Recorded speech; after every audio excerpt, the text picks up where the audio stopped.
Joker, your behavior toward Luke just now was rather goading. That's very unlike you. Unlike him, huh? While I was chiding Joker, Sid chose to interrupt.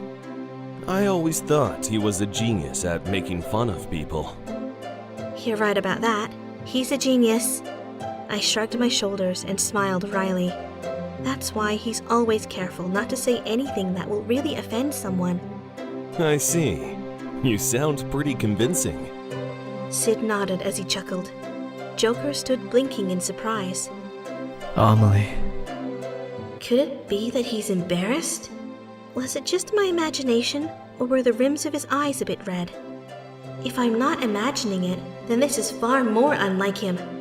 And I was taken aback, but managed to clear my throat, and then I turned my attention to Luke. I appreciate your concern for me, Luke, but you can trust Joker. At the very least, I trust Joker, and I've decided to join forces with him. And I don't appreciate anyone trying to influence my decision. Luke was silent as he processed what I had said. Eventually, he regarded me with his amethyst-colored eyes and spoke in a low voice.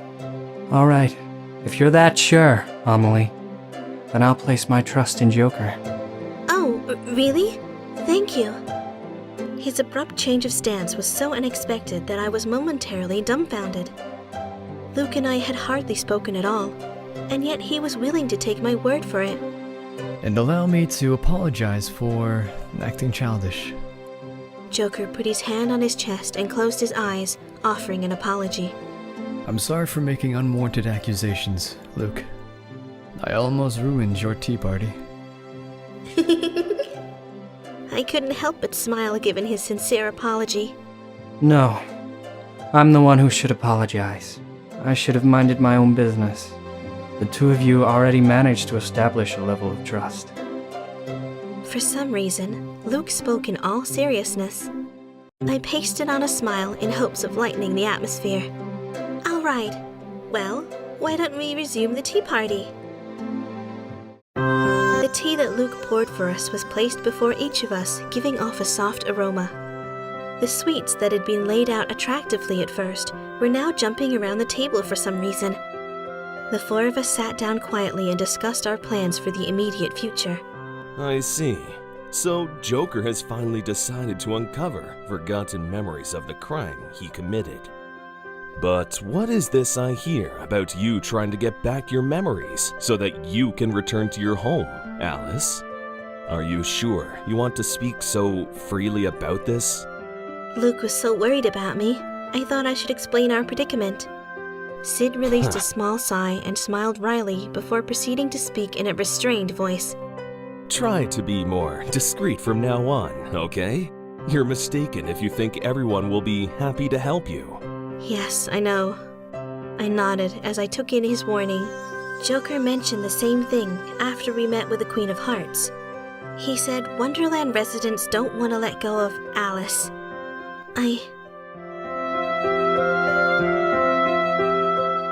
Speaking of which, I suddenly realized something, and I looked at Joker to ask him a question. Hey, Joker, are you okay with me leaving Wonderland at my real house? You said everybody here in Wonderland wants me to stay, right? Yes, of course. I hadn't been lying. Joker answered me without emotion. But you want to go home, don't you, Amelie?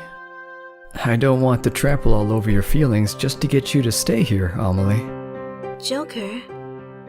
The words that flowed freely from him No, not kind of. They really made me happy. I felt my heart flutter. Joker sent me a smirk.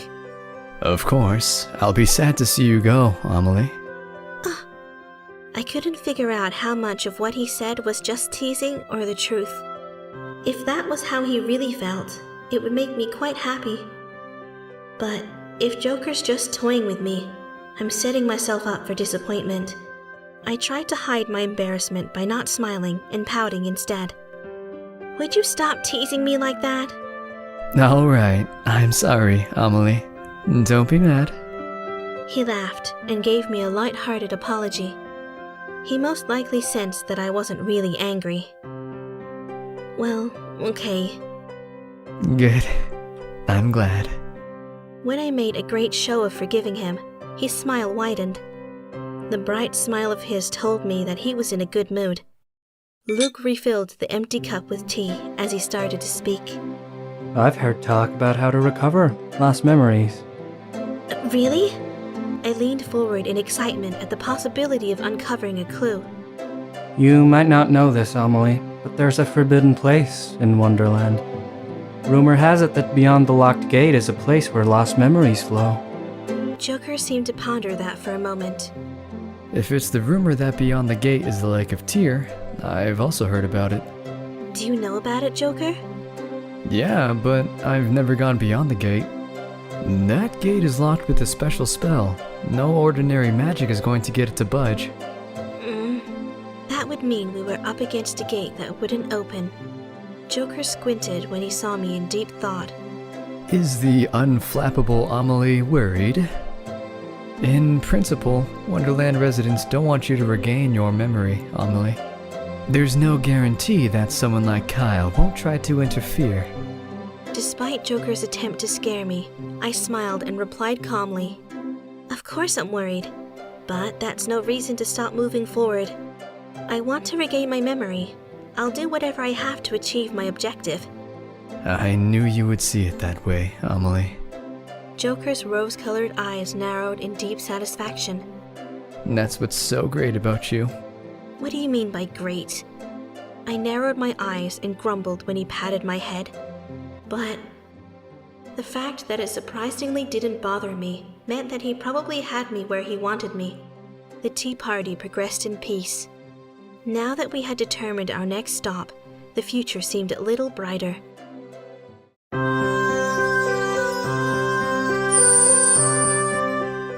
The day after the tea party, Joker and I visited the so-called forbidden place. It was obvious that the doors were held closed with a magic lock, but I decided to try pushing them anyways. You're right, they won't open. Didn't I tell you? Joker, could you try casting a spell? I suggested it because I knew we had a better chance with Joker's magic than with mine. Well, I don't mind giving it a try, but last time it wouldn't open, so don't get your hopes up. You've tried it before? Yeah, I mean, you can't help but be curious about something like this, right? That sounds just like you, Joker. He proceeded to try out all kinds of different spells, but he wasn't able to create a key that fit the impressive lock, nor was he able to break down the gate itself. What should we do? It's imperative that we open this gate in order to regain our memory. As I was pondering this, he made a suggestion. Why don't we try the Wandabiblion? It might have some helpful reference material. That's a good idea, Joker. I wholeheartedly agreed with his proposal. The Wandabiblion was the largest one in Wonderland. Not only did it have countless books, the corridors were maze-like, and it was difficult to get a grasp of the overall interior. While I'm sure it's a lovely library, there are so many strange books. Some books looked ready to fly from the shelves as they thrashed about, while the spines of others gradually changed colors. At one point, I thought a table held a slice of cake, before realizing that it was actually a book shaped like a cake. Joker hummed good-naturedly as he grabbed an unruly book and skimmed its contents. Aren't all books like this? Somehow, I don't think so. I released a sigh, but kept flipping through the pages of various books in search of information. Huh? My hand stopped flipping the pages when I spotted the word Joker. Joker is the name given to serious criminal offenders in Wonderland?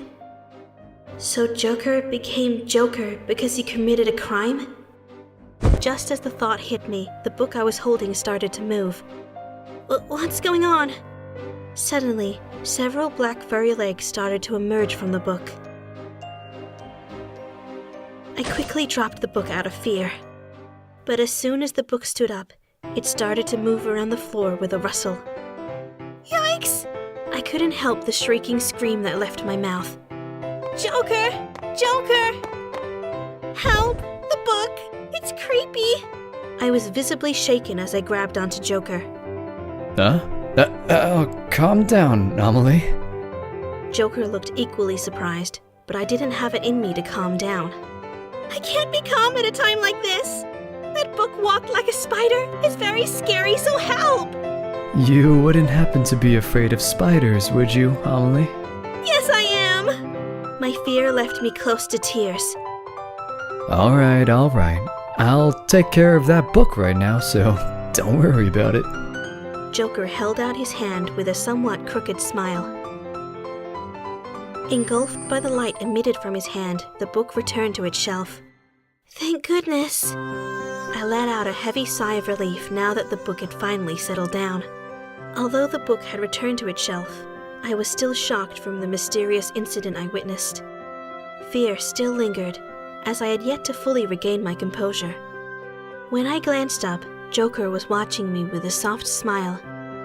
Why are you smiling? Oh, I'm just surprised to learn that you have a weakness, Amelie. He smiled at me, despite my defensiveness, but... Of course I do. I'm sorry to disappoint you.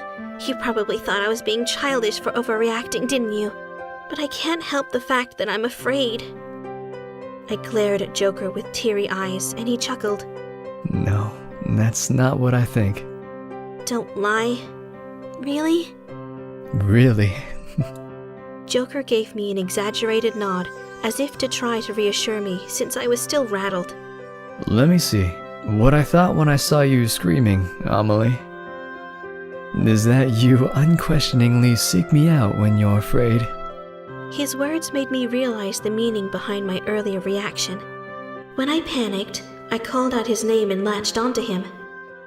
That was because subconsciously, I'd come to depend on him. Joker must have sensed my realization because he smiled in amusement. It feels nice to be needed. Well, feel free to throw yourself on me whenever you feel the need, okay? Why don't I just take your word for it? I vowed not to make a fool out of myself again. Just as I had regained my calm, Joker and I were at the forbidden place. We resumed our search for any written clues on the Lake of Tear.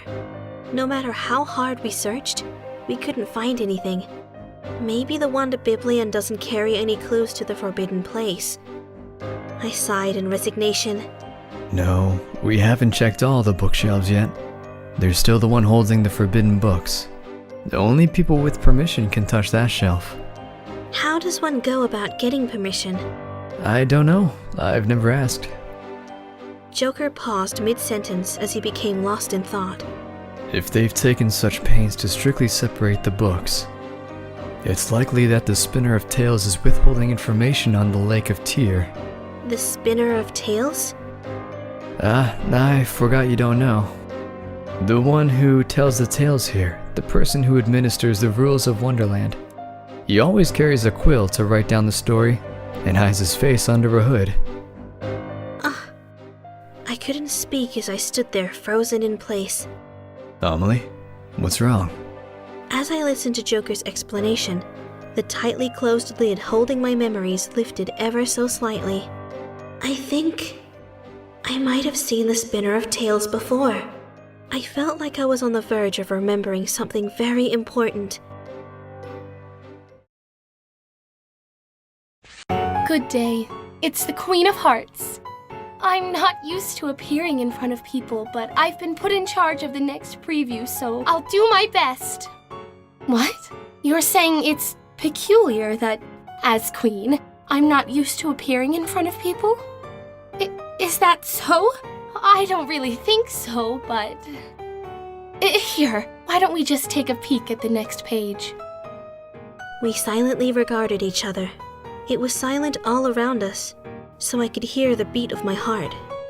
As I looked into his eyes, I could feel my heart rate pick up, but our eyes were locked together.